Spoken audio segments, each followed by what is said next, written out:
अमरावतीच्या जिल्हा स्त्री रुग्णालयाच्या 3ऱ्या माळ्यावरील नवजात शिशु अतिदक्षता विभागात भीषण आग लागली आहे। या आगीत 3 लहान बाळांचा होरपळून मृत्यू झालाय, तर 6 नवजात बाळांवर सुपर स्पेशालिटी रुग्णालयामध्ये उपचार सुरू आहेत आणि पहाटे 3:30 वाजता व्हेंटिलेटरच्या स्फोटामुळे आग लागल्याची माहिती समोर आली।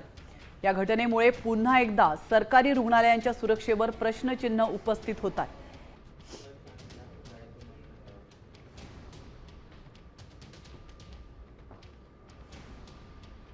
सेन्सिटिव्ह हा विभाग झाला। याच्यामध्ये जवळपास 39 मुलं होते आणि त्यापैकी या ज्या कक्षामध्ये आग लागली तिथे 9 बालके होती। त्याच्यामध्ये प्रथमदर्शनी मी विचारलं तर त्याचा त्या व्हेंटिलेटरचा स्फोट झाला एकदम आणि आग लागली आणि एकदम धूर झाला। त्याच्यामुळे आम्हाला चान्स नाही भेटला असं प्रत्यक्षदर्शी जे कर्मचारी होते त्यांनी सांगितले।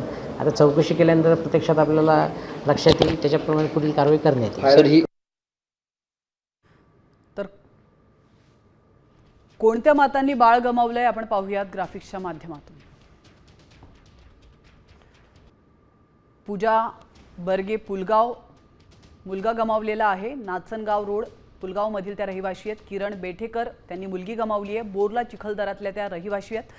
गायत्री चोपडे यांनी आपला मुलगा गमावलेला आहे। खेड अंजनगाव सुरजी मधील त्या रहिवासी आहेत।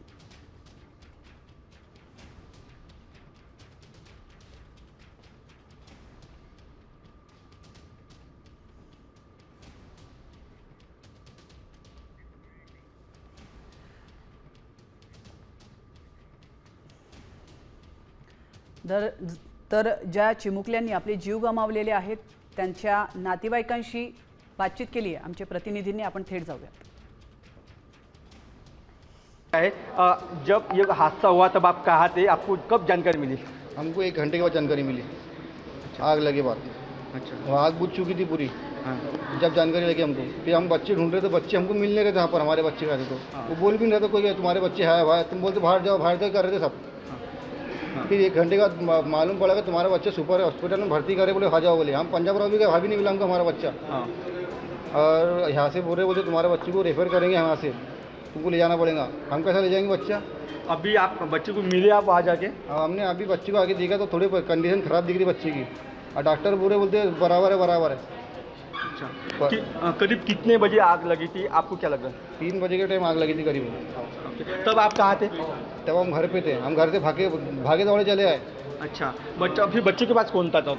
बच्चे के पास मम्मी थी, मेरी फुप्पू थी और मेरी एक साली थी। अच्छा, कितने दिन का बच्चा था वो? 2 ही दिन का बच्चा है। 22 तारीख का 2 बजे हुआ था। अच्छा, क्या होता उसको, किसकी वजह से आप वहाँ पे एडमिट? आणि आज ज्या अमरावतीतील रुग्णालयामध्ये व्हेंटिलेटरचा स्फोट झालेला आहे, स्फोट होऊन 3 नवजात शिशूंना आपला प्राण गमवावा लागलाय। त्याच रुग्णालयात 2022 मध्ये देखील आग लागली होती आणि त्यावेळीही काही बालकं जखमी झाली होती। आता याच रुग्णालयातील नवीन इमारतीमध्ये देखील एका वर्षातच व्हेंटिलेटर कसा फुटला असा सवाल उपस्थित होतोय।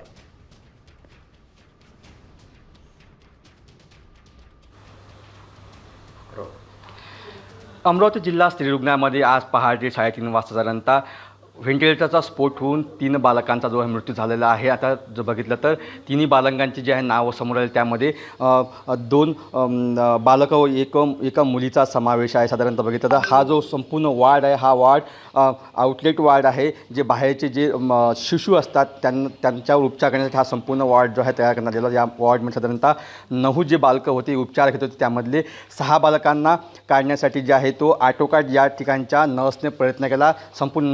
संपूर्ण 6 बालक आहे ते बाहेर काढली, मात्र जो काही स्फोट झाला होता त्या स्फोटामध्ये पूर्णपणे या ठिकाणी धूर झाला आणि त्या धुरामध्ये 3 बालकं जे आहे होरपळून त्यांचा मृत्यू झालेला। यामध्ये बघितलं तर एक बालक हा वर्धा जिल्ह्यातील पुलगावचा आहे, तर दुसरा बालक हा अंजनगाव सुरजी आणि एक चिखलदराचा आहे। एकंदरीत बघितलं ह्या 3 बालकांच्या ठिकाणी मृत्यू झाल्याची आता माहिती समोर आहे। एकंदरीत बघितलं तर 2022 मध्ये सुद्धा याच रुग्णालयामध्ये जो व्हेंटिलेटरचा स्फोट झाला होता त्यामध्ये सुद्धा काही बालकं जखमी झालेले होते। मात्र ही जी बिल्डिंग आहे, ज्या बिल्डिंग बिल्डिंगमध्ये आत्ता स्फोट झाला. हे नवीन बिल्डिंग साधारणतः मागच्या वर्षीच हे या संपूर्ण इमारतीचं लोकार्पण जो आहे तो उपमुख्यमंत्री स्वर्गीय अजितदादा पवार यांनी केलेलं होतं आणि ह्या संपूर्ण बिल्डिंगमध्ये जो जुना हॉस्पिटल ते शिफ्ट झालेलं होतं. मात्र या ठिकाणी सगळे अत्याधुनिक नवनवीन व्हेंटिलेटर असतील किंवा संपूर्ण साधनसामग्री असतील हे या ठिकाणी दाखल केलेले होते आणि बघितलं तर अवघ्या एका वर्षामध्ये व्हेंटिलेटरचा स्फोट का झाला असा आता प्रश्न या ठिकाणी उपस्थित होत आहे. जे व्हेंटिलेटर होते ते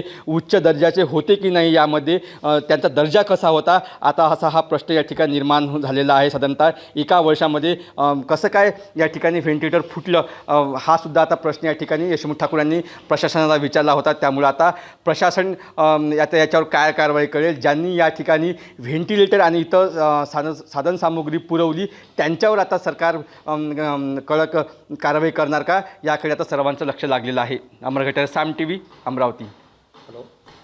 तर आपण पाहतोय अमरावतीच्या ज्या रुग्णालयामध्ये आग लागली होती 3:30 वाजता, त्या रुग्णालयाबाहेरची ही आताची दृश्य थेट तुम्ही साम टीव्हीच्या स्क्रीनवर पाहू शकतात. मोठ्या प्रमाणात या ठिकाणी गर्दी जमा झालेली आहे, पीडित कुटुंबीय जमा झालेले आहेत. ज्या रुग्णांनी, ज्या चिमुकल्यांनी आपले प्राण गमावले त्यांचे नातेवाईक आणि इतरही रुग्णांचे नातेवाईक या रुग्णालयाच्या बाहेर जमा झाल्याची ही दृश्य तुम्ही पाहू शकता.